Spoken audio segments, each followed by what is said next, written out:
కేసీఆర్ పాలన ఐఫోన్లో ఉంటే Revanth ruling China ఫోన్లో ఉందన్నారు బీఆర్ఎస్ ఎమ్మెల్సీ కవిత. స్థానిక సంస్థల్లో బీసీలకు 42% రిజర్వేషన్లు ఇచ్చే వరకు పోరాటం ఆపమన్నారు.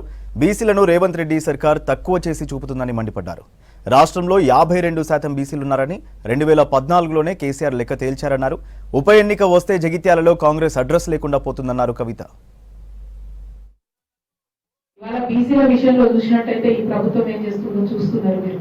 ఆనాడు కేసీఆర్ గారు ఓపెన్ గా ట్రాన్స్పరెంట్ గా 52% బీసీలు రాష్ట్రంలో ఉన్నారని చెప్పి లెక్కలు తేల్చి చెప్తే, ఇప్పుడు వచ్చినటువంటి రేవంత్ రెడ్డి గారి ప్రభుత్వం కనీసం లెక్క పెట్టడం కూడా రాకుండా, శాస్త్రీయంగా లెక్కలు చేయకుండా తప్పుదో పట్టిస్తూ బీసీల సంఖ్య తక్కువ చేసి చూపించడం అనేది నిజంగా కూడా శోచనీయం.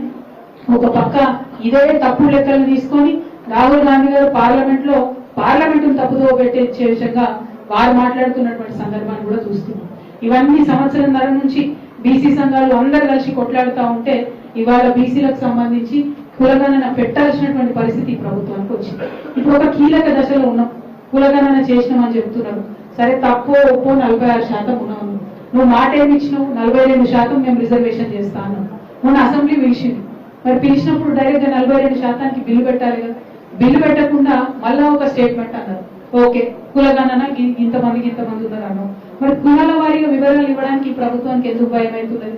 బీసీలు 46% ఉంటే అందులో పద్మశాలీలు ఎంతమంది ఉన్నారు, మున్నూరు కాపులు ఎంతమంది ఉన్నారు, ముదిరాజులు ఎంతమంది ఉన్నారు, లెక్కలు బయట పెట్టు కదా. అవి బయట పెట్టకుండా ఎందుకు మభ్య పెట్టేటటువంటి ప్రయత్నం ఈ ప్రభుత్వం చేస్తుందో మేము ఇవాళ డిమాండ్ చేస్తా ఉన్నాం. ఇవన్నీ ఇట్లా జరుగుతుంటే ఇక రాబోయే కాలంలో మనం బిల్లు పెడితే కూడా కోర్టులలో ఆపేటటువంటి పరిస్థితి ఉంటుంది. ఇప్పుడు కోర్టులో కూడా ఎటువంటి లీగల్ ఇబ్బందులు లేకుండా బీసీ బిల్లు పాస్ చేయాల్సినటువంటి బాధ్యత ప్రభుత్వం ఉంది. ఇటువంటి కీలక దశలో నేను ఏం చేస్తుంది ప్రభుత్వం? పొన్నం ప్రభాకర్ గారి ఆధ్వర్యంలో బీసీ సంఘాల నాయకులందరూ కూడా పిలిచారు మీటింగ్కి. అటువంటి పెద్ద పెద్ద నాయకులందరినీ పిలిస్తే పోన్లే ప్రభుత్వం ఒక ముందడుగు వేసింది, బిల్లు మీద చర్చ చేస్తుందేమో అనుకున్నాం.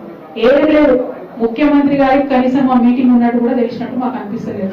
యాక్చువల్ గా అయితే ఈ టైంలో బీసీ ప్రజలందరూ ఆందోళనలో ఉన్నారు, మా సంఖ్య తగ్గిందని భయపడుతున్నటువంటి సమయంలో ముఖ్యమంత్రి గారే డైరెక్ట్ గా మీటింగ్ పెట్టాలి. ఎందుకు సమయం లేదు ఆయనకు?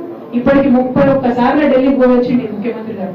కానీ జనాభాలో సగం ఉన్నటువంటి బీసీల గురించి కనీసం మీటింగ్ పెట్టే తీరిక ఈ ముఖ్యమంత్రి గారికి లేకపోవడం నిజంగా శోచనీయం.